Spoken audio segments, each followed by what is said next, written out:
Good morning, everyone. It is April 18th, 2019.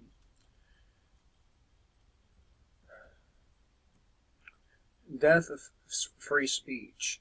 And of course, they keep repeating this idea over and over again. But, Assange arrest, so on. Criticizing Israel may land you in prison, or will land you in prison. Now, you know the saying, and I forget who said it. I think it was Voltaire, but I'm not 100%. Anyway, it goes something like, if you want to know who rules over you, then look at who you're not allowed to criticize. Something to that effect, anyway. And it makes total sense. And here we are, we're not allowed to say anything about Israel and their policies of ethnic cleansing. And this is especially shocking considering they were supposedly the victims of one of the world's biggest genocides, right? But here we are, how many years later, they are the perpetrators of these crimes now. Jewish neocons found their way into the Reagan administration and later the Bush Jr. White House and Pentagon. Huddled under the wing of Vice President Dick Cheney, they plotted to attack and destroy Israel's enemies. Neocon ideologues strategized and published papers on these infrastructure wars, most notably a paper presented to then Israeli President Bibi Netanyahu. It called for taking out Iraq and Syria. Israeli academics have written on this subject for decades. The nation's early leaders engineered border provocations and false flags written on this subject for decades. Oh, I just totally fucked that up. The nation's early leaders engineered border provocations and false flag attacks to destabilize the region. Southern Lebanon is considered a valuable asset primarily for its water resources, and the Golan Heights in Syria was occupied for its strategic value.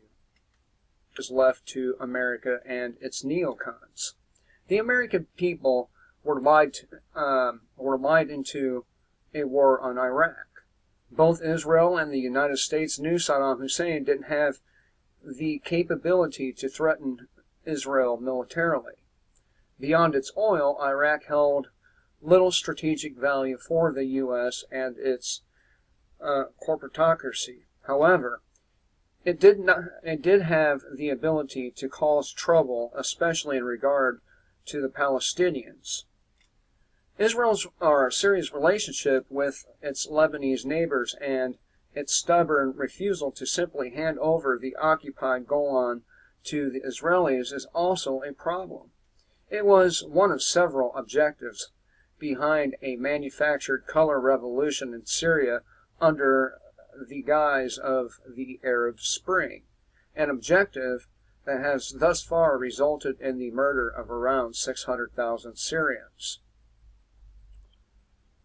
The Bush-era neocons, including John Bolton, now National Security Advisor, and Elliot Abrams, a key Bush conspirator, had an ambitious laundry list of nations to be destroyed: Iraq, Syria, Lebanon, and importantly, Iran, the only serious challenger to Israel. The Obama administration added Libya and began covert operations in Africa. Trump took the baton from Obama after he told us he wasn't into nation building and was a populist American first, a non-interventionalist. The American people were lied to again, but then this time is now normal behavior. After 9/11 and years of aggressive war propaganda, it is now common for the American people to believe these lies. Meanwhile, endless diversion in the form of super hyper and potentially violent partnerships between factions of the establishment political class keep most Americans distracted from larger issues, war and the bankster-rigged economy. It should be noted that criticism of central banks and monetary policy are also considered hateful and anti-Semitic. Seriously. You know why? Because it's mostly Jewish people who occupy those types of seats. Now, there's another one that may or may not shock you, but God damn it, why that just happened. Let me get back to it. Sorry about that.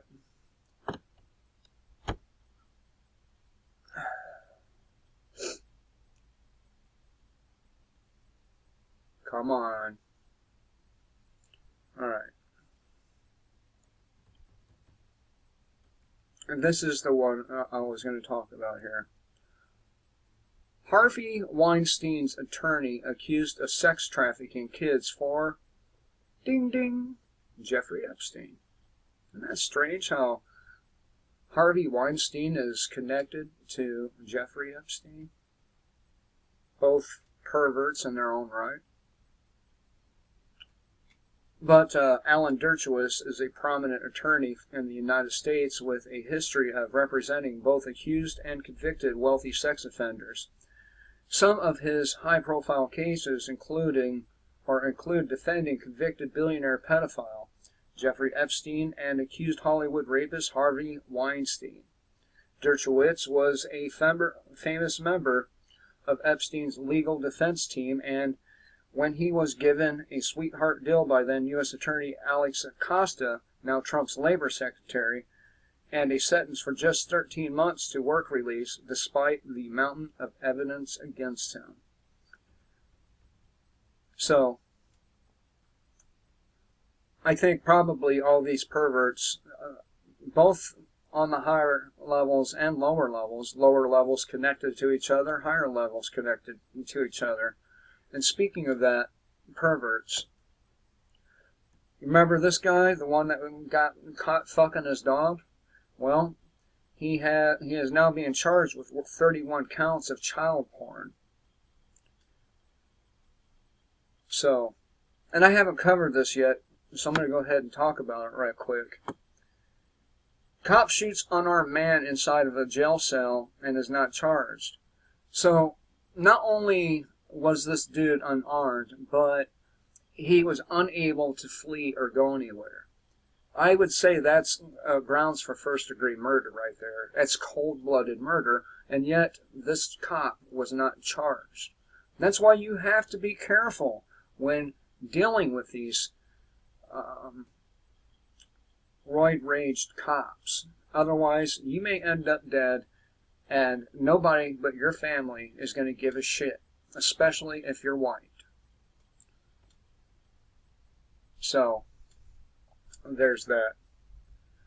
This one's a short video, which is good. I'm going to end it here. I hope everyone has a good day. Till next time, kill the state, live free.